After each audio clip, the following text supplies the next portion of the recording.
Hey everyone, Real with Wes again, and welcome to Wednesday here, the middle of our week. I hope you've had a great week and thus far, and I hope it continues to be a great day. All week long, I'm talking about protecting your heart. And of course, the first 2 days I kind of dealt with the part about anger and how that works. I shared a lot of personal things from my life yesterday.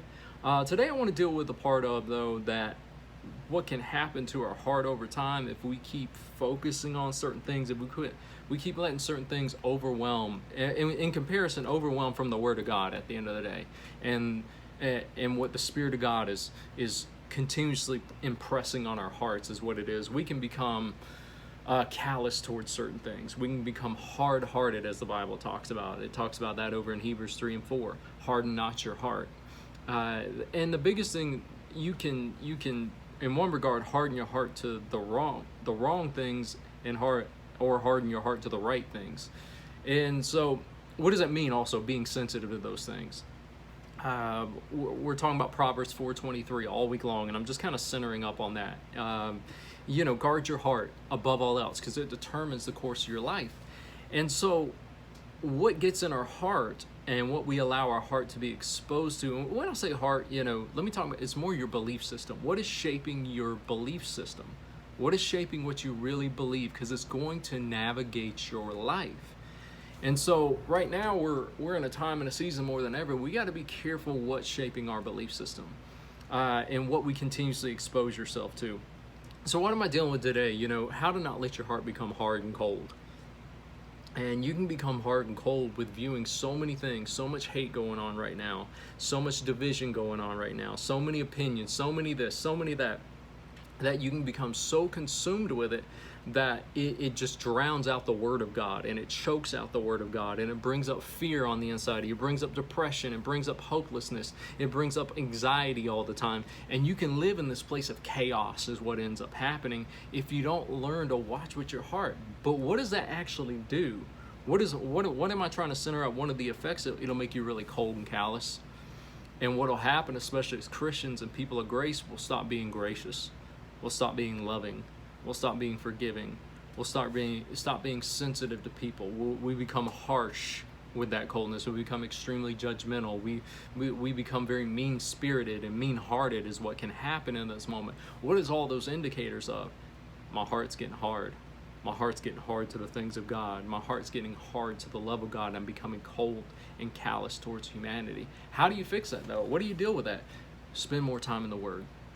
I'm finding more than ever, once again, a new level of this statement that Dr. Dollar always says, are you happy with the amount of time you're spending in the Word? And if you're feeling cold and you're feeling hard, that's a word deficit is what that is. And I love what he's been ministering on, especially this past Sunday, was the needful thing. Martha became so busy. You had Mary and Martha, and Mary found the needful thing, which was the Word, which was Jesus, which was to take that time out and sit at his feet and say, feed my heart, feed my belief system. And Mary was so busy with the things of life, so frustrated, till she finally said, Jesus, and just kind of interrupted the teaching, everything. Why don't you tell her to help me out? This and that. And you can become callous towards what the needful thing is right now, and the needful thing is still the Word. Am I saying you shouldn't be aware of things, you shouldn't be involved in everything? You should. We got to be sensitive to the times in the world. Also, we got to step up and handle some things. We got to keep pushing forward. But at the end of the day, don't let your heart become cold in the process. Don't let your heart become mean-spirited in the process. Don't let it jade you. Don't let it warp you. Don't let it bend you so much. And how do you do that? More time in the Word. I'm finding this more and more. It's like, man, there was so much coming at me in the past 2 or 3 weeks that I was like, I could tell real quick. I was like, I'm feeling a little rougher around the edges. I'm feeling a little callous sometimes. I'm not as quick to see that from a sympathetic standpoint. It's those little things you start catching. It's the tone of your voice at times. It's the words you start using, and you don't realize, I need more Word. And some days, because the energy level of the negative is so loud, the positive level of the Word has to go up even higher. It's like some days you may say, you know what, I spent a good 30 minutes in the Word and I'm pretty good. Why? Because the atmosphere of the negative side may be a little lower on your exposure level. And some days it may be, man, I need about 4 or 5 hours. because I've gotten a little low and the intensity level of the negativity is so high right now. And we have to be committed to maintain it no matter what we're doing, no matter what we're fighting for, no matter what we're standing up for, no matter what we're saying, no matter what we're combating in the world, COVID-19, the things with the division of racism that are going on right now, and the injustice that has happened. Don't let it make your heart cold. Why? Because if you get cold though, you get taken out of the game. You become no good for anyone. You become no good for the cause. You become no good for the fight is what it is. And that's the enemy's underlying way a lot of times to come in and try to take us out. So with all that being said, I didn't have a lot to go on. This is meant to exhort you, to encourage you, to provoke you a little bit. Get in the word more. Get the needful thing.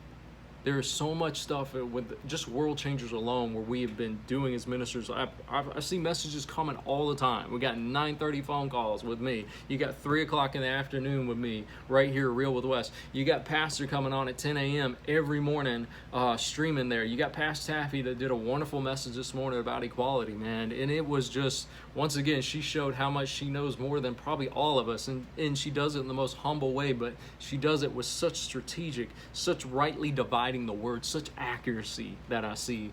And I always gain so much more insight and wisdom from her. So if you didn't listen to that, go back and listen to it. It's going to help you out there. Then you got Pastor coming on tonight at 7 p.m. You got 6 p.m. You got Sunday coming on, Sunday morning. You got 6 p.m. Sunday. You get the point. There's word everywhere. And then you can go back because it's all archived. You go back to YouTube. You go back to Facebook. You go back to Instagram. It's all still sitting there. And then you got the word in front of you. You got Bible app. You got everything. You have no excuse not to get in the word's my point. And that's not to shame you. It's to encourage you. It's to provoke you. But if you're feeling that coldness, if you're feeling that callousness, get some more word. And what does that word do? It softens your heart. It softens your heart to the voice of God. It makes you more sensitive to the love of God, to the Spirit of God's leading. And it makes you sensitive like a barefooted priest. You ever walk across the floor with shoes on? You don't feel a lot. You ever walk on the floor with socks on? You start feeling a little bit. But you walk across the floor with nothing but your bare feet, you feel every little thing on the floor, and you're sensitive to every little thing on a whole new level. But just like anything, that's the way we got to gauge our heart right there. How sensitive are we being to the Spirit of God versus other things? So I encourage you that, man, let the word feed you. Let the word charge you up. Let the word heal you up. And let the word make your heart soft and tender to the things of God. Love you guys. I'll catch you tomorrow. Have a great day.